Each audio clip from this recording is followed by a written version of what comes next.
I'm not sure why I'm writing this really. No one believes stories like mine anymore. Everything sounds like it's chasing views or trying to copy some podcast or horror YouTube channel. But I need to put it down somewhere, not for likes, not for sympathy, but because if I don't, I might start thinking I imagined it. And I didn't. God help me, I didn't. It started last November when I moved back into my late mother's house. I hadn't lived there in 20 years. The old 2-bedroom cottage sat at the edge of an overgrown lane outside a dying town in upstate New York, close enough to be on the grid, far enough that no one ever came by unless they meant to. Mom passed in her sleep. I hadn't seen her in 3 years. We weren't estranged, just distant. After Dad died, she shut herself off from most people. I was busy with work and excuses. When the call came that she was gone, I did what most people do. Packed a bag, booked a flight, and told myself I'd just stay long enough to sell the place. That was the plan. But the first night I slept there, I saw something from the bedroom window. Something standing by the old tool shed behind the house. A tall shape, still, facing the window. No face, just dark and still. I stared at it for what felt like an hour. My heart beat so loudly I couldn't hear the wind outside. And then I blinked, and it was gone. I didn't sleep. The shed hadn't been used in years. My father used to keep lawn tools and scrap wood in there, but when he passed, it was sealed shut with a rusted chain. I didn't think twice about it growing up. Kids make their own legends about creepy sheds. My friends used to call it the coffin barn because of the way it leaned to one side, like something inside was too heavy for the foundation. But that second night, I heard noises, not the kind of noises old houses make. These were wet, shuffling sounds like feet dragging across leaves. Coming from outside my bedroom, I got up, heart racing, and pulled the curtain aside. Nothing. But just as I turned to go back to bed, I heard it again. Closer now. I snapped the curtain open again, and this time, I saw it. Standing exactly where it was the night before. A man. At least, I think it was a man. He was wrong. His arms hung too low, his neck tilted too far forward. He stood perfectly still in complete darkness, but I could feel him watching. I closed the curtain, stumbled back, and didn't sleep the rest of the night. The next morning, I forced myself outside. The yard was cold and silent. I told myself I'd imagined it, that it was just grief, jet lag, the stress of sorting my mother's belongings, but I needed to check the shed. The chain on the door was gone, not broken, just gone. The door hung slightly open, revealing the pitch-black interior. Dust and cobwebs clung to the frame. I hesitated. My hands shook as I pulled the door open. Inside was empty. Completely. No tools, no shelves, not even a floor, just dirt. And in the center of the dirt, a small hole, freshly dug. That night, I tried to call a friend. No signal. Tried Wi-Fi. Router was dead. I hadn't noticed the blinking light wasn't on. I checked the cables. Everything looked fine, but it wouldn't connect. No internet, no phone. I sat in the kitchen staring at the back door, expecting to see him again. Around 2 a.m., I heard the back steps creak. Footsteps, slow, one at a time, and then tapping on the glass of the back door. Not knocking, tapping, software rhythmic like fingernails. I wanted to scream, but my throat locked up. I crouched beside the fridge, holding my breath. The tapping stopped, and then I heard the door handle jiggle. Once, twice, then silence. I didn't move for over an hour. Over the next week, things got worse. The lights would flicker every night at exactly 3:11 a.m. I'd find wet footprints on the floor in the morning, even though it hadn't rained. Sometimes they'd be going toward the shed, sometimes from it. My mother's journals, which I found in her bedroom closet, started to make sense. She hadn't been losing her mind. The entries began normal. Grocery lists, reminders, thoughts. Then in 2019, they changed. He's back again, standing in the same place, doesn't move, doesn't speak. He watches. I hear the tapping. It's always 3 taps. Sometimes more, never less. I can't leave. I tried to drive. The road turned back into my own driveway. That line haunted me. I tried to drive. The road turned back into my own driveway. I thought she was paranoid until it happened to me. I didn't tell anyone about what was happening. Who would believe me? I barely believed it myself.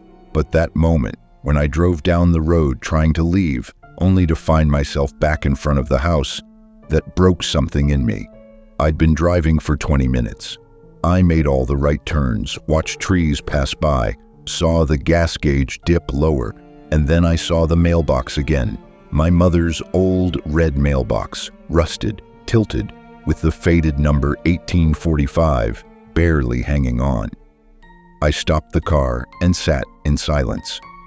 I stared at the gravel, the dead weeds, the shape of the house in the distance.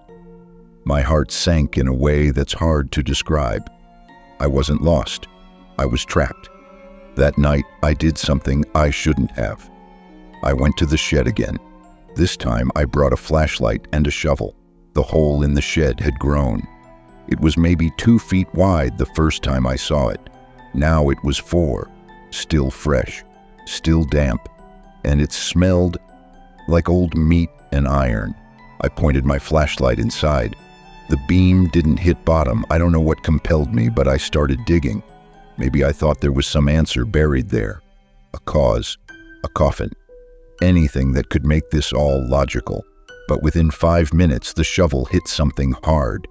Wood, not old, splintered wood, clean, new, a box. I cleared away the dirt, breathing heavily. It was a wooden crate, the kind you'd see in war movies. It had iron latches, and it was locked. I should have stopped there, but I didn't. I pried it open with the claw end of the shovel. The lid creaked loudly, splitting apart. Inside, I expected bones, a skull, anything grotesque. Instead, I found something worse. A mirror, a square mirror, unbroken, with a thick black frame, and a note, folded and stained. It said, "Whatever you do, do not look into it at night." I laughed, but it wasn't a real laugh, more like a dry, shaking exhale that bubbled up from my stomach. My fingers trembled as I picked up the mirror. It was cold, colder than anything else in the shed. I put it in a blanket, carried it into the house, and set it in the living room face down. I told myself I'd throw it away the next day, just needed some sleep. But sleep never came, because at 3:11 a.m. the lights flickered again, and then the mirror started to hum. It wasn't loud, not at first, just a low vibration like an old refrigerator kicking on. Then it grew, a resonant buzz that seemed to vibrate inside my bones. I walked into the living room slowly, not turning on any lights. The room was dimly lit by the street lamp outside, just enough to see shapes. The blanket had fallen off the mirror. It lay flat on the floor, its surface reflecting nothing. Not the room, not me. It was black, completely, like staring into a hole deeper than any ocean. And then I saw something move in it. Not in the room, in the reflection. A figure, tall, thin, same shape I saw outside the shed. But now, he was in the mirror, standing still, staring up at me. Then he smiled. I backed away, nearly tripping on the corner of the coffee table. My breath caught in my throat, and the mirror cracked. Just once, a hairline fracture across the surface. The humming stopped. Silence fell again. I turned and ran upstairs, locked myself in the bedroom, and stayed there until morning. When I came back down, the mirror was gone. Only a wet footprint remained where it had been. Just one. It pointed toward the stairs. My days began to blur after that. I stopped trying to fix the Wi-Fi, stopped checking my phone. All I did was survive each night. The man kept appearing, sometimes in the hallway, sometimes behind the window. Once I saw his hand reach around the corner of a doorway, even though no one was in the house. I started boarding up the doors, hammering nails into windows, sealing vents. It didn't matter. He always got in. And worse, I started seeing my mother. She'd appear in flashes, in mirrors, in corners of my vision. She'd whisper things. "You brought it in. You weren't supposed to open it. It doesn't leave. It waits." Sometimes I'd wake up and find her handwriting on the walls, even though I'd scrubbed everything clean. I was losing my grip, or maybe I was finally seeing the truth. One night, I decided to end it. I took gasoline from the garage and poured it all over the shed. I lit a match, tossed it in, and watched it burn. The flames reached high into the sky. Black smoke twisted into unnatural shapes. I thought I heard screams, not loud, but inside my head, like the fire was burning through something that had always been there. By morning, it was ash. The shed was gone, and so was the mirror. I thought I'd won. I was wrong. The shed was gone, but the smell stayed. For days after I set it ablaze, the scent of burnt wood and something else, something more organic, more rotten, lingered around the yard. The neighbors didn't ask questions, but then again, I hadn't seen a neighbor in over a week. I began to think they'd left. Or worse, they'd never really been there at all. On the fourth day after the fire, I found something in the ashes. A key. It was half buried, blackened by the fire, but unmistakably metallic. Not rusted, not charred beyond use, just waiting. I didn't touch it at first. I just stared at it, knees bent, breath held, like it might jump or hiss or speak. But it didn't, so I picked it up. It was cold, just like the mirror. I didn't know what the key went to. My first thought was the attic, or maybe one of the basement's side rooms, the ones Mom used to lock up for safety. I hadn't dared explore down there yet, until that night. I took the key and a flashlight, and for the first time since I returned, I opened the basement door. It groaned like something alive. The air that hit my face was stale, thick, and oddly metallic, like a hospital corridor after something's gone wrong. The stairs creaked all the way down. The light barely worked down there. Dust thick enough to smear with your finger floated through every beam. And in the far corner, behind a stack of old paint cans and crumbling furniture, was a small iron door. I didn't remember this being here, but the key fit. The door opened with a hiss. The space beyond it wasn't large. It was more like a crawl space, 6 feet deep, 4 feet high, lined with old cement and brick, and in the center was a chair.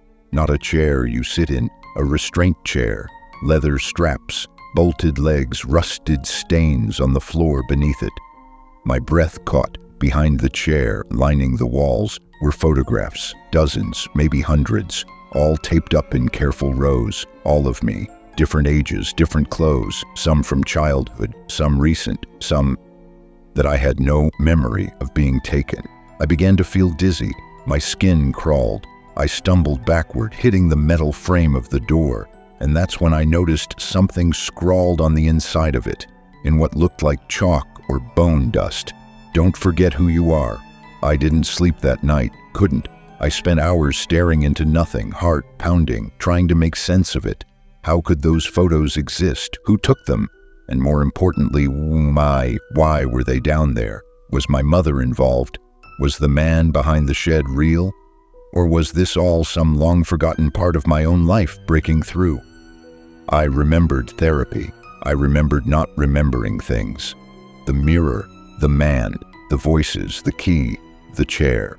Were these things I had repressed, or were they planted? That's when I heard it, scratching, from inside the walls. It was faint at first, like mice, but then it grew, deep, methodical, not random scratching, digging, as if something was burrowing in or out. I followed the noise down the hall. It led to the hallway closet, the one across from the bathroom.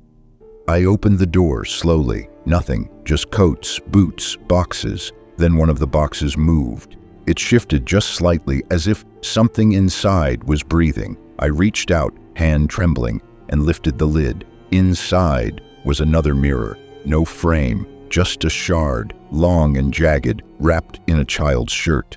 I recognized the shirt. It was mine. From when I was 8. That was the night I stopped trying to fight it.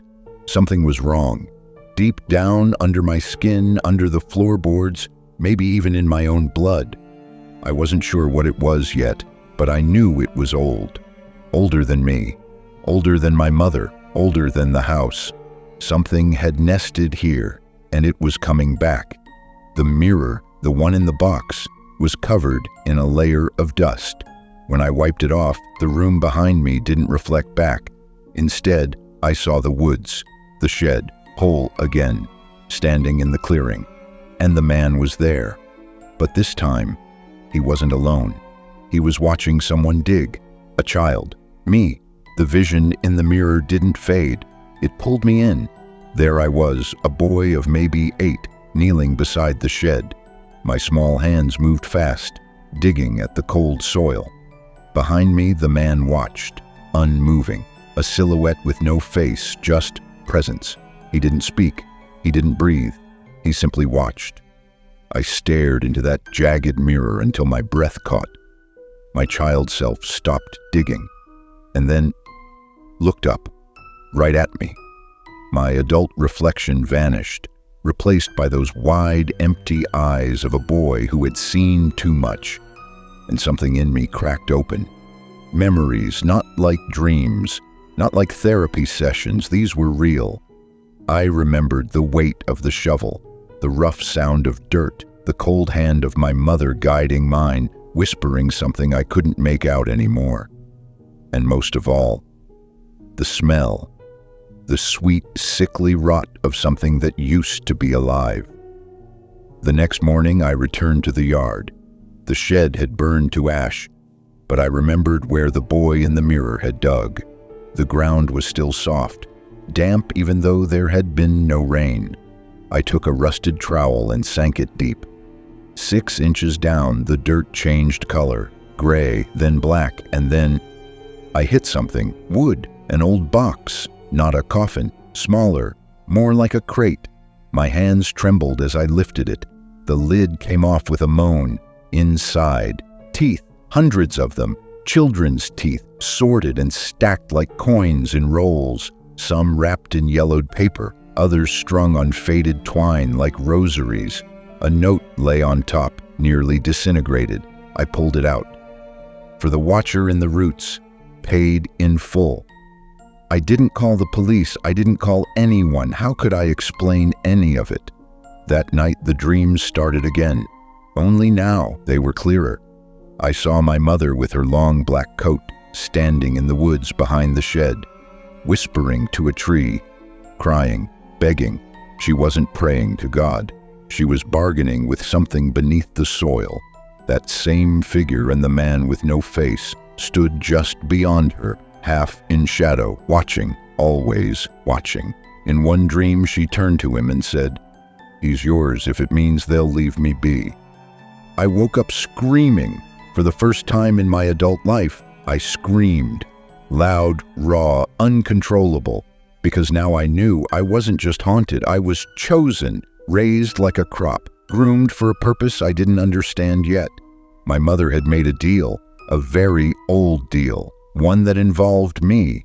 And as I walked through the house that morning, my house, I saw signs everywhere, symbols carved into door frames, salt beneath the floorboards, dried herbs in the vents, protective wards hidden in plain sight. She hadn't just raised me here, she'd tried to contain me.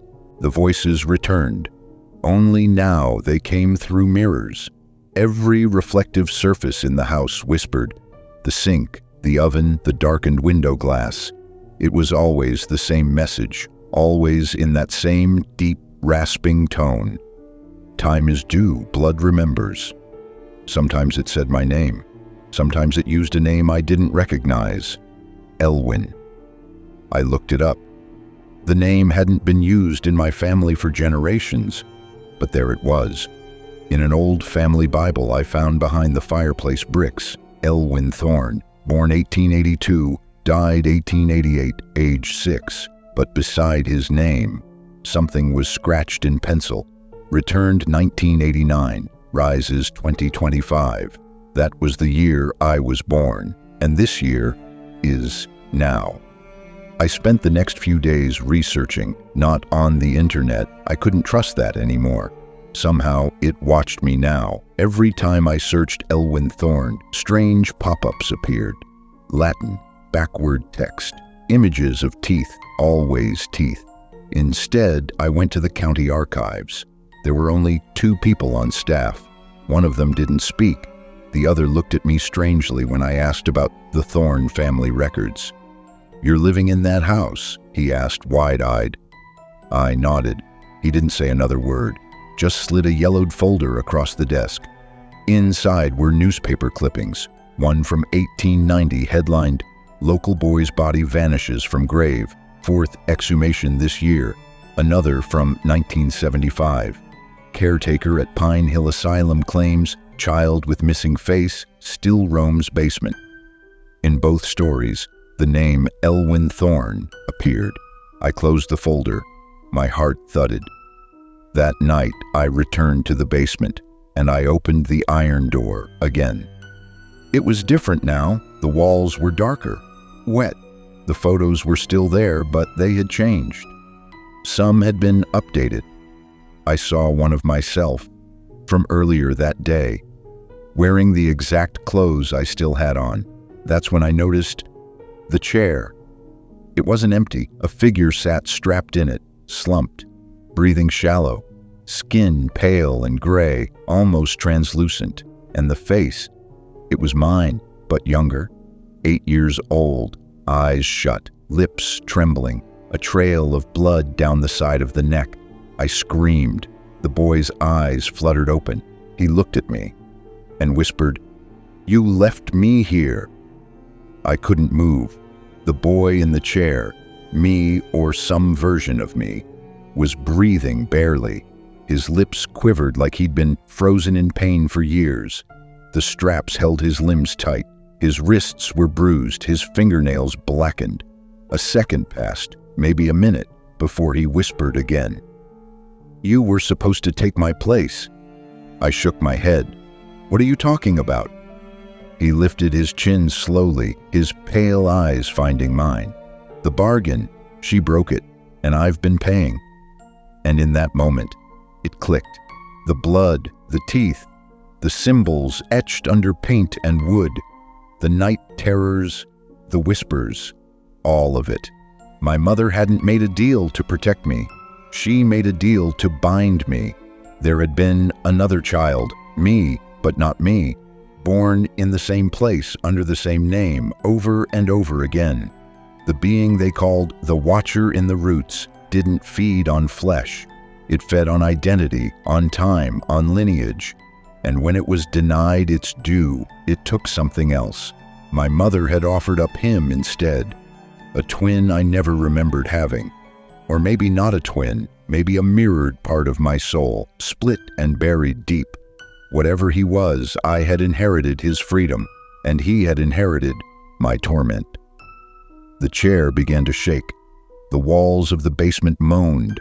Dust fell like ash. The photos on the wall, hundreds of them, burst into flame one by one. I watched as pictures of unfamiliar faces, of men and women and children, went up in silent fire, and the voice returned, not from the mirror this time, not from the walls, from the soil. Blood remembers what debt is due. The boy in the chair twisted, crying out in pain. His skin bubbled, peeled.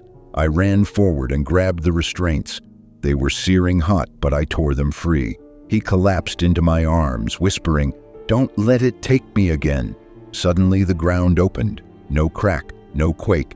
It simply peeled away like a rotten wound. Roots like skeletal fingers reached from the earth. Teeth lined the roots like fungal growth. A stench rose, ancient, sour, filled with every unkept promise since time began. The thing emerged, not a monster, not a beast, A shape made of memory, made of bargain, made of broken trust. The watcher in the roots. It didn't speak, it didn't have to. The pressure in the air spoke for it. I felt blood run from my ears. The boy beside me screamed, a pure, soul-shattering scream. I shouted, "Take me instead!" And everything stopped. It leaned toward me. The roots wrapped around my legs, then arms, then chest. I felt every heartbeat slow. I saw images, visions. Children sacrificed in 1781 beneath pine-covered hills. Entire bloodlines offered in exchange for prosperity, wealth, and secrets. And one bloodline, my own, that had escaped its price by trickery, by swapping out the intended soul with an innocent one. Me, Elwyn. I understood now. The creature didn't want pain, it didn't want death. It wanted balance, to be remembered, to be honored. And it had been waiting for me, the true heir, to finally understand the story. "I'm sorry," I whispered, barely able to speak. The watcher drew closer. One root touched my chest, right above the heart. Then it stopped. A sound echoed through the basement. Footsteps. Another figure entered. A woman, her face pale, sunken, her eyes glassy. She walked like a ghost, but she was real. It was my mother. I hadn't seen her in 10 years. I thought she was dead. She looked at me, then at the watcher, and she said, "No more." She stepped between me and the roots. No more stolen sons. No more borrowed time. I made the deal. I'll pay. She raised a dagger, not to the creature, to herself. And in one brutal motion, she plunged it into her own chest. Everything went white. The roots recoiled. The soil screamed, an ancient, grinding howl that came from beneath time itself. The walls of the house cracked. The basement trembled, and then silence. I woke up alone. The chair was empty. The iron door was gone. The photos were ash. And in my hand, clenched like a secret I'd never remember grabbing, was a single baby tooth wrapped in red string. That was 6 months ago. I still live in the house. There are no more voices, no more symbols. The mirror reflects only me. But sometimes when I stand in the yard at night, I hear something in the trees. Not a threat, a warning, a memory carried by the wind. Blood remembers, and I do, every day, because stories like this, they don't just end, they wait. If you've made it this far, you've felt it too, haven't you? The dread, the chill, the truth buried beneath everything we think we know. If this story made your skin crawl, don't forget to like, subscribe, and share it with someone who still believes the earth is just dirt and roots, because sometimes it remembers what we forget.